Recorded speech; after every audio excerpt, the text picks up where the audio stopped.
Hello bachcho, let's see this question. The question says for the system shown in figure, cylinder on the left at L has a mass of 600 kg and cross-sectional area 800 centimeter square. The piston on the right at S has a cross-sectional area 25 centimeter square, negligible weight. If the apparatus filled with oil of density 0.75 gram per centimeter cube, find the force required to hold the system in equilibrium. तो देखिए question में क्या आपके पास दो piston है, यहाँ पर इसका मास दे रखा है 600 और यहाँ पर एक फोर्स लगा रखी है। इस वाले पिस्टन का जो मास है या वेट है वो नेग्लिजिबल है और इस पर एक्सटर्नल फोर्स F लगा रखी है और यहाँ पर एक पॉइंट है जो 8 मीटर नीचे है। अब आपसे पूछा क्या इसके अंदर कि आपको F की वैल्यू बतानी है कि सिस्टम किस पर है, रेस्ट पर है या इक्विलिब्रियम में रहे। इक्विलिब्रियम का मतलब आपके पास फोर्सेस क्या होनी चाहिए, बैलेंस होनी चाहिए। तो यहाँ पे जो फ्लूइड भरा है ये आपके पास रेस्ट कंडीशन पर है। तो पास्कल्स लॉ क्या कहता है कि अगर आपके पास जैसे यहाँ पर मास कितना है 600, तो इस मास की वजह से फोर्स लगेगा W वेट, जो किसके बराबर होगा mg के बराबर।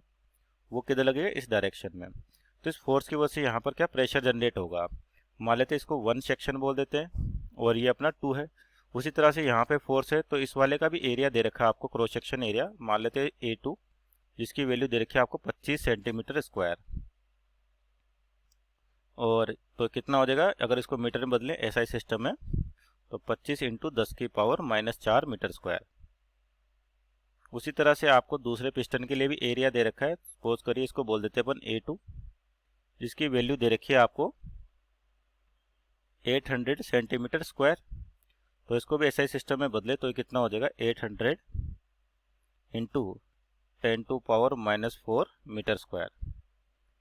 अब इस फोर्स की वजह से प्रेशर जनरेट होगा और ये प्रेशर क्या होगा, इक्वली ट्रांसफर हो जाएगा आपके पास हर जगह पर अकॉर्डिंग टू पास्कल्स लॉ, अगर फ्लूइड रेस्ट पर रहता है। दूसरा, अगर अपने पास यहाँ पर जो लेवल दे रखा है 600 kg और 0.1 माना है इसको और ये अपना 2 है, तो फ्लूइड स्टैटिक्स में एक और चीज़ होती है कि आपके पास अगर हॉरिजॉन्टल लेवल सेम है तो आपका जो प्रेशर है वो सेम है। तो यहाँ पर जो की कॉन्सेप्ट है आपका, बेसिकली की कॉन्सेप्ट की बात करें तो आपका जो फ्लूइड का प्रेशर है स्टैटिक्स कंडीशन में वो क्या रहता है, सेम हॉरिजॉन्टल लेवल पे सेम रहता है। तो क्या लिख सकते हैं, प्रेशर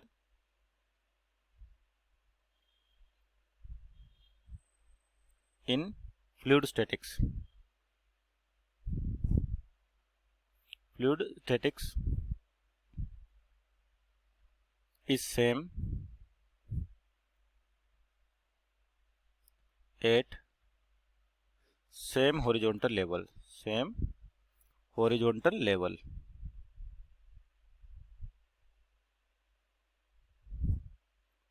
तो इसी कंसेप्ट का यूज करके अपन यहाँ पर इस क्वेश्चन को सोल्व कर सकते हैं। क्या कंडीशन होगी, देखें यहाँ पर पॉइंट देखें अपने पास या लेवल देखें जो कह रखी है यहाँ पर कि प्रेशर जैसे 0.1 है यानी कि ये लेवल है, तो फिक्स है इस लेवल पर भी आपका प्रेशर क्या होना चाहिए, सेम होना चाहिए। मान लो इसको 0.3 कह देते हैं, तो आपके पास क्या होगा, यहाँ से pressure 8.1 should be equal to pressure 8.3।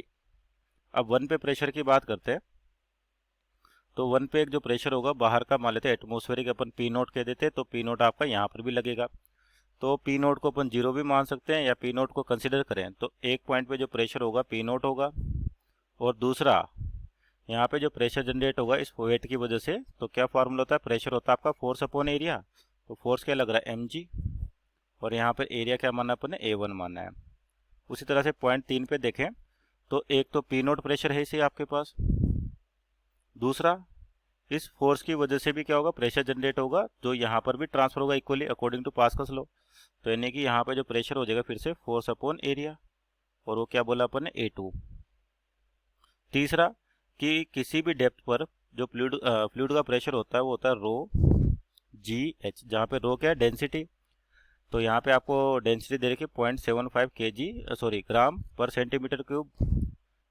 तो यहाँ पर इसकी डेंसिटी की बात करें तो 0.7 ग्राम पर सेंटीमीटर क्यूब। तो इसको ऐसा ही सिस्टम में लाएं किलोग्राम पर सेंटीमीटर क्यूब में, तो ये क्या हो जाएगा 750 किलोग्राम पर मीटर क्यूब।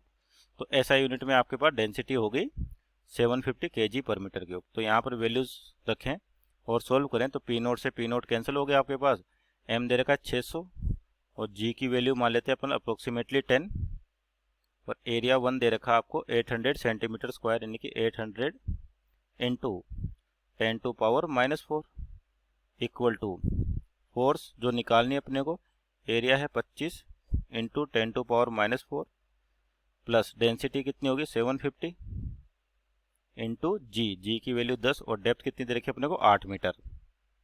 तो इसको सोल्व करें आपके पास तो कितना हो जाएगा 75000